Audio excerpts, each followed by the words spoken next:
name is Brittany Dunn Crisco. I'm from Broken Arrow, Oklahoma, and I drive the number 22 Good Boy Vodka Can-Am. So here we are at Mid-America Outdoors. We're here for round 3 for Memorial Day Mayhem. So a little bit of my racing background. I've always been involved in racing, whether I'm on the track or helping others at the track. I started off go-karts and then went to drag racing for a little bit, but I did 9 years of mega trucks all up and down the East Coast. I had an 83 Chevrolet, 2 hits of nitrous. So I took time away from the mega trucks and now I'm doing short course, and I couldn't be more thrilled with what I'm doing now. So I think the thing when it comes to racing, you take something away no matter if you're racing a bicycle or a car. Short course racing does actually have a lot of similarities to mega trucks because we would race obstacle courses. We had tight turns, you know, straight up hills, all kinds of stuff. So a lot of people ask me why the hell I do this. It's because there's nothing like you get in the car, you strap in, and it's just a rush that you can't explain. I mean, it's just excitement, it's adrenaline pumping, and when you complete a race, it's whether you come in first or last, it's so satisfying and it's such an accomplishment.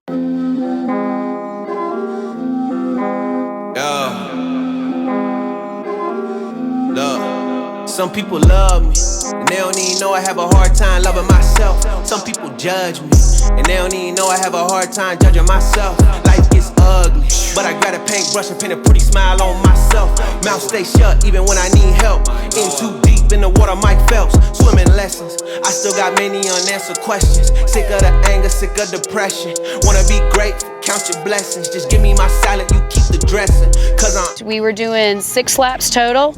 My last lap, I was coming down through the last section of all these S-turns, actually right down in this turn before you hit this big race line jump. And I was coming around it, keeping it pinned, staying in the gas and drifting around. And it's been so rutted up just from racing all day. And there's been several rollovers in that corner. I ended up hooking a rut, barrel rolling pretty hard, landed on all 4.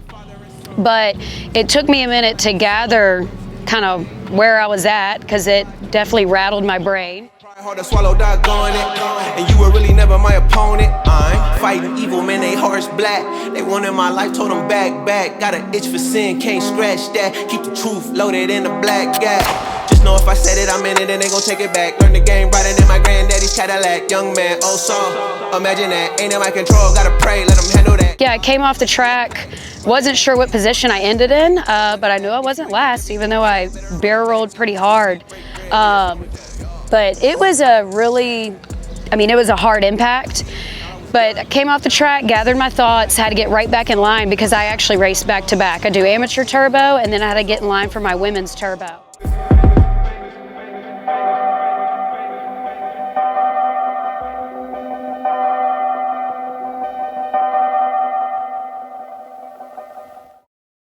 Women's turbo class coming up, our grid lineup right here. We have in the number 1 spot the 917 of Kendra Hoop, the number 6 of Morgan Vanover in the number 2 spot, number 3, 735 of Ariel Byarski, the 4th spot, the number 22 of Brittany Dunn Crisco. Acronyms, and we are green. Speaking of KW. All right, we'll see here in just a moment who just jumped out in front. I believe that was Morgan Vanover that got the jump on Kendra Hoop. We were in staging for women's.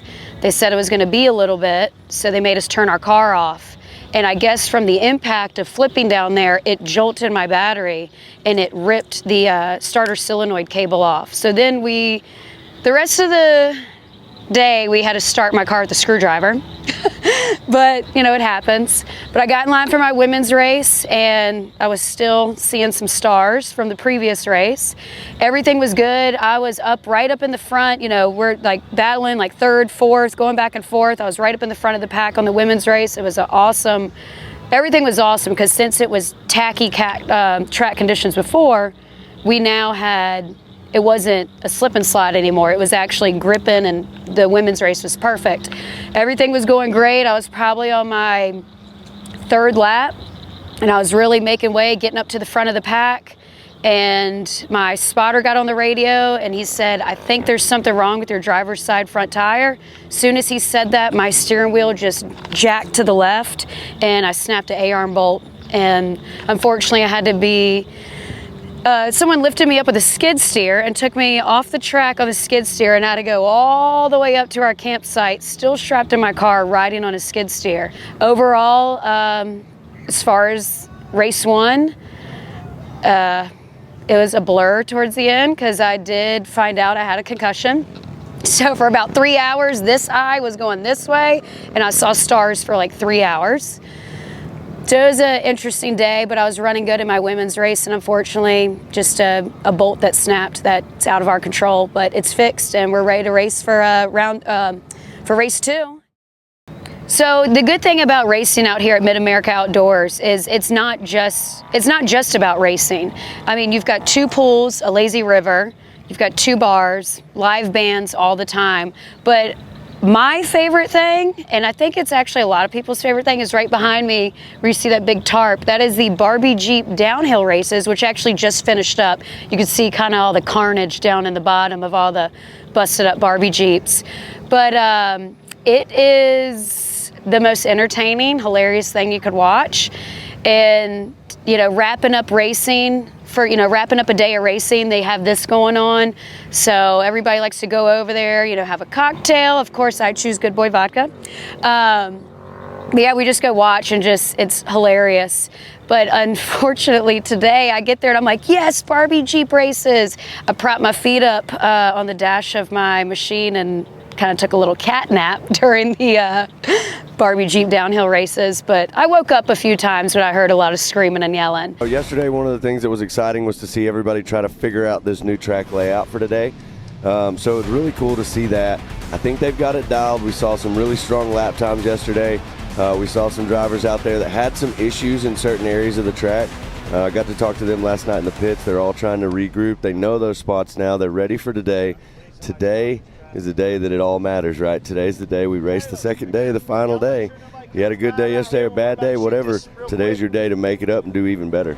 So going into my main race, race 2, I woke up from having a concussion. I didn't feel the greatest. I woke up with a pretty bad headache and kind of a weird, like my head was floating a little bit. But I actually sat in my motorhome for a while and I was like, should I get in my car? Should I race? Should I do this? All that. I was advised by the EMTs here at the track. I was cleared. They said, you're good to go. I went back to them when all my vision started coming back. But no, I actually sat there for a while this morning. I didn't know if I was going to get in my car. But the fact that we race for points and the fact that I'm one of the only females in the amateur turbo class, it's just a huge push to go out there and prove something.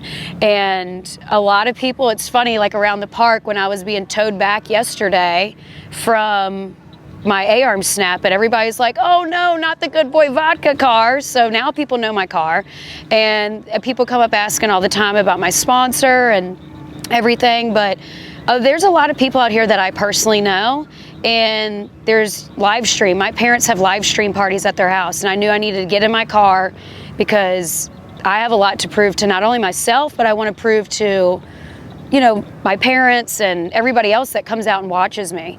But I got in my car this morning for that amateur race, and I was lined up top, and I put my helmet on, took it off, put it on, took it off. I kept on overheating, but finally got lined up, and I just sat there and I said, I'm going to do it. We're going to get through this.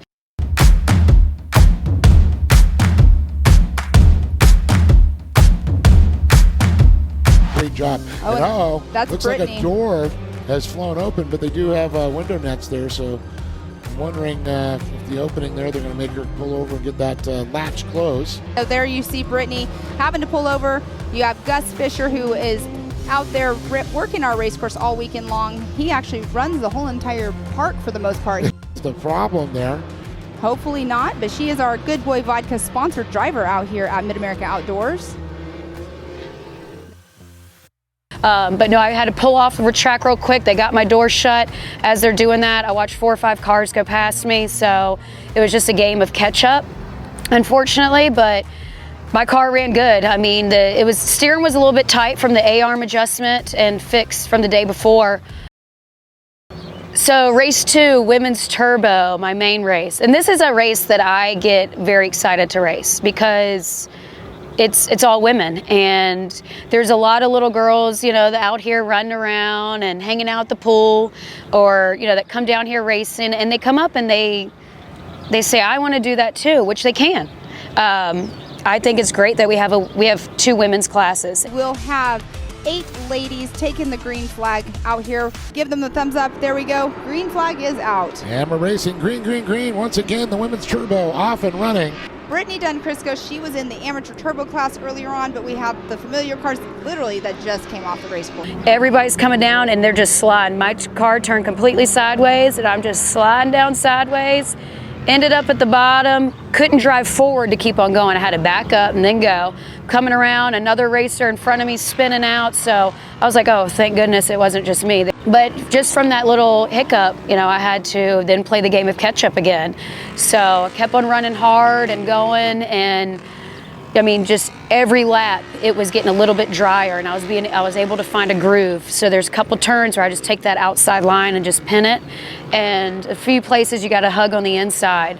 But kept on going, and I ended up finishing 4th, which I was very satisfied with. Wish I could have gotten podium, but it is what it is. This weekend was just, to be honest, it was not my weekend. I had a wreck. Been a little foggy, a little brain fog from a concussion, and had a door fly open, and it's and then the A-arm bolt snap. It's just stupid stuff you can't control, but that's racing. Just take it away. I'm glad that I didn't have to go to the hospital or anything, so that's good. My vision's come back, my eyes straight now. That's the way racing is. You're not going to win them all, but I didn't come in last in any of them. Placed in the top 5 in women's. I came in 4th. And with racing with all guys in the amateur turbo, I'm satisfied with 11th out of 16 cars, especially for my first year of racing short course and with these types of conditions. But I can't thank Mid-America enough and my sponsors, and the thing is, I have gone through all these races so far without burning up a belt, and I can't thank Mel enough at Ultimax Belts, because that's one of the main things that happens with these racers. You could be running out front and then just something stupid like a belt blow or something, but I've been running Ultimax. They've been great. Just War Party Motorsports has been a huge, that's our motorsports team, and I've got a really great team behind us. My spotter Trip, he's been awesome. He tells me everything step by step. If someone's on your left, someone's on your right, hold your line, do this, do that. And I mean, our communication's been flawless this year, and he'll definitely be on board for next season. And Raceline Wheels, they came on board as a sponsor, and anytime if I need a bolt, a lug nut, or a new wheel because I've, smoked it in a race or something, I literally have one the next day. So just want to give a huge thank you to Good Boy Vodka. They came on board as a sponsor this year, and I can't thank them enough. I mean, they sponsor NASCAR series, they sponsor offshore boats, and then they decided to add a female athlete, so they said, hey, we're going to sponsor you in short course. So I can't thank them enough. X Insurance, Gator Waders, my friends at Smudge Pot Direct. If you don't know who they are, check them out. They're awesome. Harley Hauling Companies, he's been a huge help in Driven Midwest. They've provided me with all my safety gear, so my hybrid device, my helmet, my suit, everything comes from Harley, and I couldn't thank them enough because it's obviously come in handy. Jake Godfrey with Godfrey Fab Works, he's done my entire chassis, roll cage, which I put that to the test and it worked. Oki Outdoor Apparel, another company that, they provide us with tons of apparel that we can wear at the track. Mid-South Show Car, so Trip, my spotter, he keeps my car cleaned up with Mid-South Show Car products. Jones Off-Road, so whenever I decide to roll my car, I hit up Steve Jones at Jones Off-Road and let him know how many spare fenders I need or door or whatever. So Jones Off-Road has always been so helpful with getting me parts. Full Tilt Wraps, They are very used to rewrapping certain parts, but I'm going to actually have a full wrap going into Visions, and they've been awesome. None of this would be possible if it wasn't for sponsors, and then the main people to thank is, Jason and Gayla Robinette with Mid-America Outdoors. They made me a park ambassador, which I was extremely thankful for, especially it being my first year of racing.